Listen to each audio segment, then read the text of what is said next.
Hello everybody and welcome back to Michael VR, the best channel ever. In today's video, we're going to do a deep dive into Contractors Showdown, aka Warzone in VR.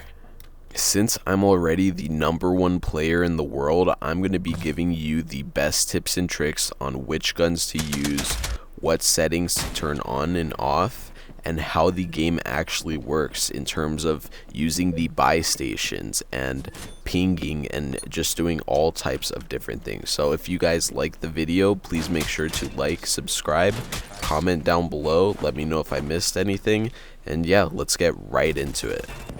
First off, let's get started with the settings. I'm right eye dominant, so I use right eye display because that's what I want to show people when recording and all the other stuff. Spectator screen enabled. Resolution, for me, I like to have it on ultra. If your PC isn't as good, you might want to turn this down. The rest of the stuff, you don't really need it. I'm searching for more performance and gameplay, so I turn everything else to low. Calibrate your height right here. If you're not able to slide cancel, you're having issues, you might want to try calibrating your height. For parachute options, I select the default one. I do not like snap turn, but if you like snap turn, if that's your thing, then you can turn that on. Player body, hands only. I don't like to see full body because the arms can get in the way when you're reaching for loot. Gun pivot. The difference between the two of them is there's 3 points of contact, right? There's the gun, there's the 2 points of contact with the gun, and then the third point of contact is a virtual buttstock into your virtual shoulder. I think wrist pivot is actually really good if you're using a Quest 3 standalone. The tracking isn't too great with those controllers. You have to stick them out a little bit farther in front of you, so I preferred using wrist pivot on my Quest 3, but since I'm on Index, I like using model pivot. Let me go ahead and show you the difference now. See, I can have the gun farther back here, and then I'm holding it out.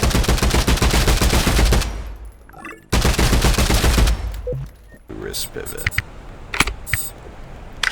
See, so now with wrist pivot, I can't bring the gun up. I have to have my right hand out a little bit farther in front.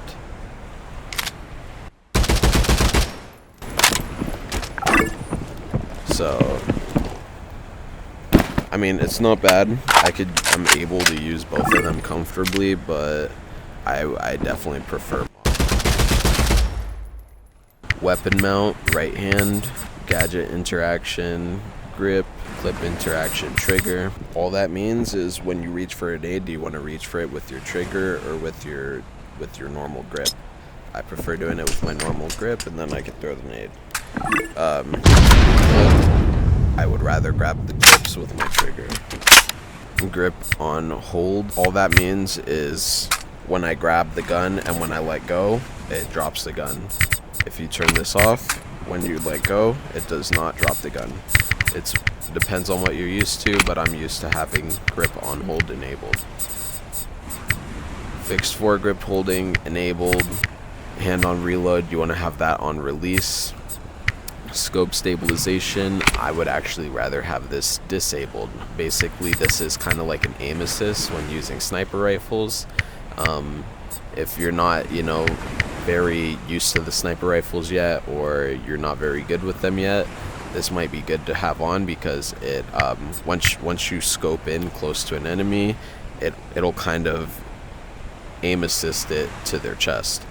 For me, I don't really like it because if I'm trying to hit them in the head, it's dragging my scope to their chest and it's just moving the scope around. I don't like having that turned on, so I disable that. Weapon smoothing, how snappy everything is. I'm probably going to keep this turned down eventually, but for now I'm going to leave it at 60. I haven't really played with that one yet. I prefer head-oriented movement. I know some people like hand, but I like head way better. Hand movement, left hand, so that's the hand that you move with. Auto sprint, of course, enabled. Virtual crouching, enabled. Turning, I prefer smooth turn, and then I prefer it at 427 for the speed. Alright, presentation, FOV limiter, turn that off. That's the black bars when you move. I hate that, and a lot of people have issues with that. Definitely turn that off. Interaction hints, disabled. I'm too good to need hints. Kill feed UI, show the kill feed. I like to see the kill feed. Camera shift, disabled. Not really sure what that does, to be honest, but blood effect enabled, because when I hit somebody I want to see a blood splatter to know I hit them for sure. Tactical vest hide, I like hiding it. When I look down I don't want to see, I only want to see my gadgets and stuff. I don't want to see you know, a vest. Lastly, we're in the devices section. These are some of the most important settings to make, you know, the game feel good. There's a few different options we have here. Virtual gun stock type A. This is the one almost everybody uses, and this is the one I recommend most people use. You want to turn that on, and that just makes, you know, that just makes the third point of contact as if it was your shoulder. The gun is more stable. Now let's say you turn this off. You see this? There's no third point of contact. This is completely free-handing the guns, okay? I would definitely recommend having Type A turned on. Type B. I hate the way Type B feels. I don't know who uses Type B. If you use Type B, comment down below, because you're weird, dude. And then lastly, we have physical gun stock, okay? So, and there's calibration for the physical gun stock. So if you have a real gun stock, then you can use this. You can go to recalibrate, so then you can put it exactly where you want it. It's really cool. You use the analog sticks, and then exactly where you want, you know, your sights to be at, you set the physical gun stock up that way. To use the physical gun stock, you don't have to be using an actual gun stock. You can actually freehand or controller stack, or whatever your preferred method of aiming is. You can set that up with the physical gun stock and use it that way, and it works great. Now that we have your settings set up, let's get into the actual gameplay of how everything works. So now let's go over the perks. The perks is a new system that was recently added, and the way you get to it is you go to play game and then set perk. Right over here in set perk, you have 3 different slots, and you unlock these perks throughout the match that you're playing by doing damage and other things. I'm unsure if you get it just from like running around or just from surviving, but I'm pretty sure if you've done enough damage or survived long enough, the perks will end up unlocking themselves. The first perk we have here, slot 1, I like to choose Tycoon. It lets you enter the match with $3,000, and if you're an aggressive player, you can immediately buy insurance off of that. For the second slot, I prefer Tracker. And for slot number 3, I personally like Rifleman the best. Another way to unlock them is by getting the in-game cards. You can put them into your mica. Oh, guess what I just said? Then once the scan is complete, you can add another card, and the card that you scan will be in your processor once you're done with the game. Easy. Oh, they killed each other. Oh, like now I can see the fucking. Damn, one kill. One kill, bro.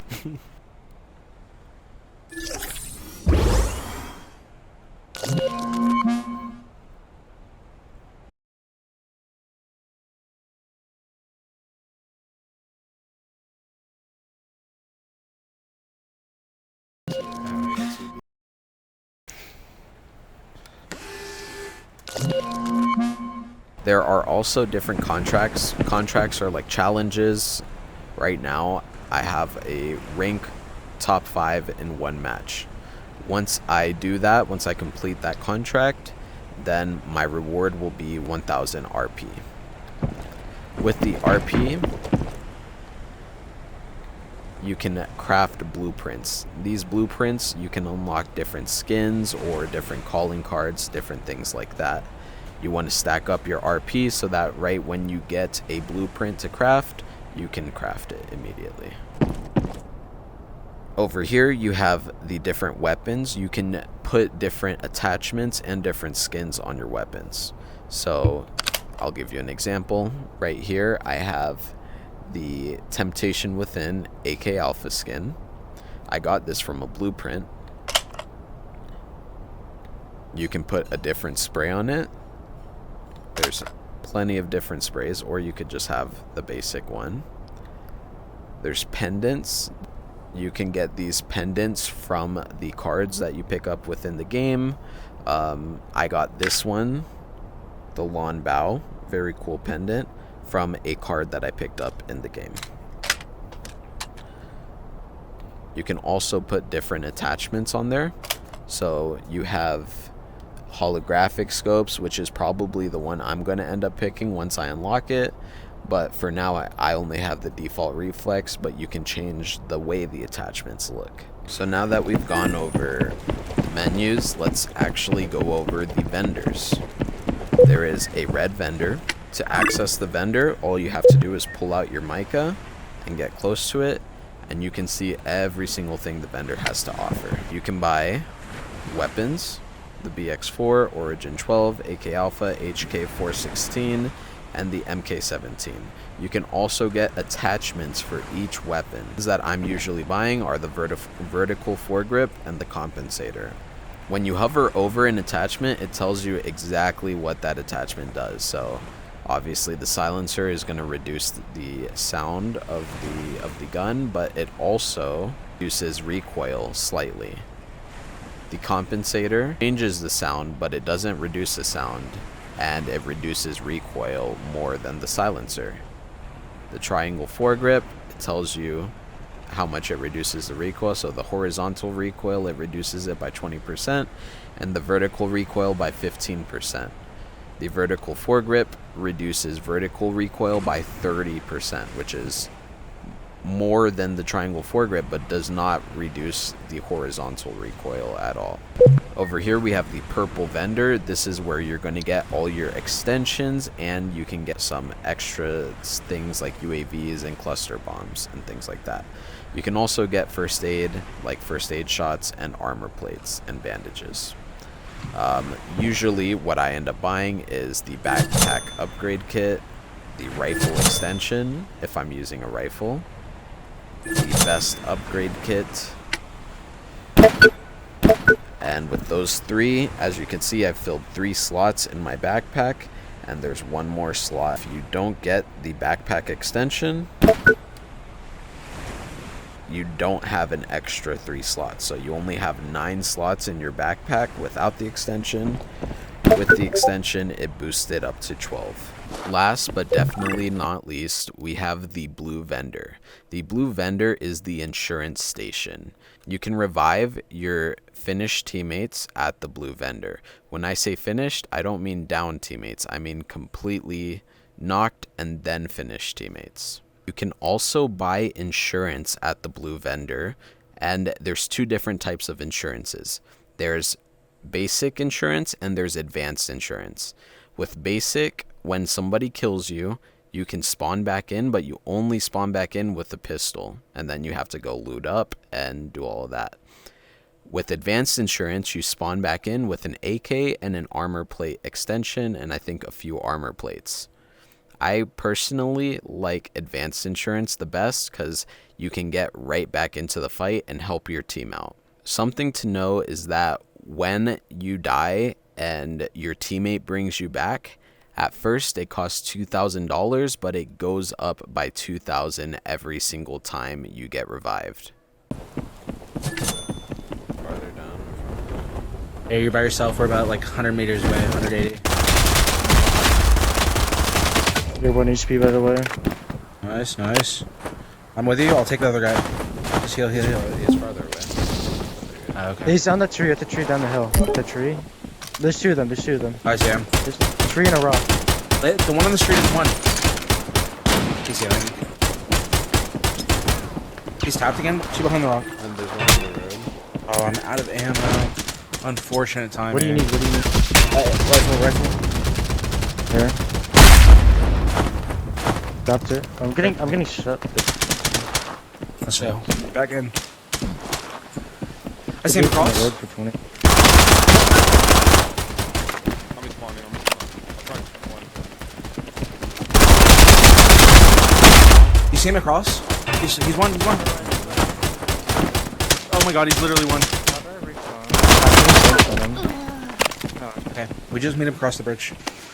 If you guys have made it this far into the video, thank you so much for watching until the end. Here is a bonus tip on what my favorite loadout is, and a loadout you actually might like as well. Right now, my preferred loadout is the CZ with the angled foregrip, the compensator, and the red dot. It has decent range and extremely high fire rate. And I just think it's meta. You combine that with the Car 98 and just hit your shots, and then switch to the CZ, you will destroy people in lobbies. Anyways, thanks again for watching until the end. I'll see you guys in the next one. Peace.